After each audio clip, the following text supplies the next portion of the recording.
Hey everyone, welcome to this week's episode of Forbes Flash. Thanks for joining us. Here are a few stories you might have missed this past week. On Tuesday, Etsy stock closed near a record high after the company reported a better-than-expected 30% jump in Q2 revenue, confirming that customers are countering mass production with the demand for artisan unique items. The total value of handmade goods, vintage items, and craft supplies sold on its platform rose 20% to $902 million, as active buyers jumped 17% to about 36 million, and active sellers rose 8.1% to almost 2 million. The value of Etsy's annual total has increased to $3.3 billion, more than 3 times what it was in its first year. And according to 2017 estimates, the space is projected to be a $155 billion market opportunity. As of Tuesday, Mission Impossible Fallout has earned $129 million in domestic gross, netting just over $60 million in its debut weekend, and a second weekend with $35 million gross. The sixth Mission Impossible has one of the very best holds for any movie, opening above $60 million in unadjusted grosses. In the market for a new home, the most expensive home ever sold in Dallas is back on the market. The 25-acre estate was bought at auction last December for $36.2 million, setting the U.S. record for the highest price paid for a residential property on an auction block. The buyer plans to split up the estate to flip the mansion plus 14 of those acres and divide the remaining acreage into an exclusive luxury community.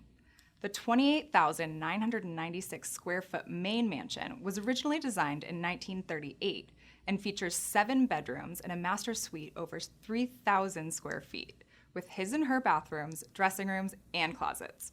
The seller has revamped the vast property by installing a waterfall, updating the helipad, putting in a 500-bottle capacity wine cellar, and a safe room with armored doors. The $38.5 million will get you the Crepy estate in addition to 14 acres and 3,300 square foot guest house, 4,800 square foot pool house, complete with movie theater, game room, and spa. Speaking of moving, will Trump's 2018 tax plan cause high earners to flee high-tax states? We don't quite know yet.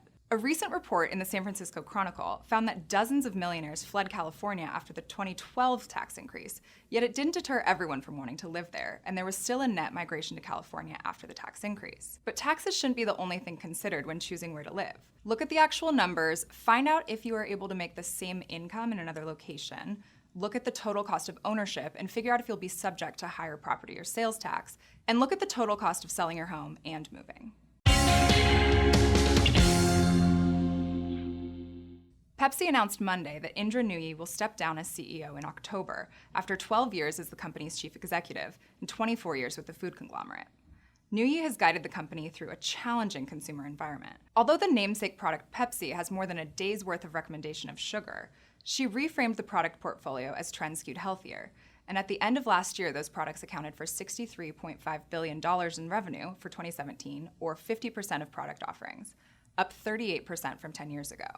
Throughout her tenure as CEO, she grew revenue over 80% and added a billion-dollar brand almost every other year, which shareholders have benefited from. $1,000 invested in PepsiCo when Nooyi became CEO in 2006 would now be worth 2.5 times that today. Venture capital firm Mavron announced Monday that it's promoted investor and Forbes Under 30 alum, Anarhya Verdana, to partner, which is the firm's third internal promotion in 8 years. This promotion is the latest in a string of high-profile appointments and promotions of women to VC's top ranks. Verdana, who brings a product-focused mentality to the Mavron investment team, sees this wave as the creation of a cohort of future leaders in tech, and told Forbes, "We're all growing and learning in this space together," she says. "The unique perspective that we all bring from different types of investing will be so important moving forward." Robots and pizza. The restaurant industry has seen many evolutions from digital to mobile to delivery. The next disruption, automation. With higher wages costing restaurant chains as much as $250 million in 2017, automation seems like it could be a solution to the rising labor costs. However, automation will put between 6 and 7.5 million US jobs at risk in the coming years.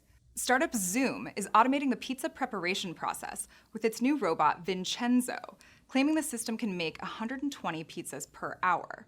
For context, Domino's claims 2 million pizzas are sold per day across more than 15,000 locations, equating to 132 pizzas per store per day. The CEO of Zoom claims they are looking to leverage automation to eliminate repetitive work, increase safety with the 800-degree ovens, and free people up to do higher value work.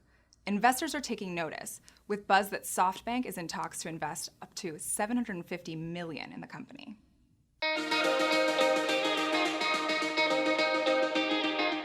Billionaire Elon Musk's net worth rose $1.2 billion on Tuesday due to a tweet that triggered a 10% surge in Tesla shares. Musk's announcement said that he may seek to take the company private at the price of $420 per share, or an overall value of $71.3 billion.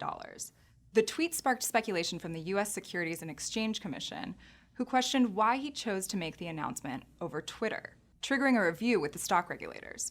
About half of the CEO's $20 billion plus fortune is attributable to his 20% stake in Tesla.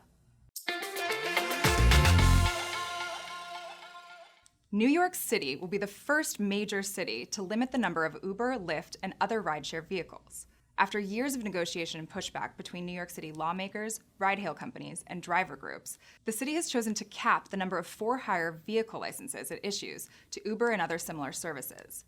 Over the past 2 weeks, the ride-hail companies have reportedly spent millions of dollars on an aggressive campaign to oppose the bills, particularly the temporary one-year freeze on adding licensed vehicles to their fleets. But on Wednesday, New York City Council voted 39-6 to approve a package of bills. These bills are meant to establish some boundaries for transportation network companies operating in New York City, where companies have faced increased scrutiny surrounding drivers' wages and congestion issues.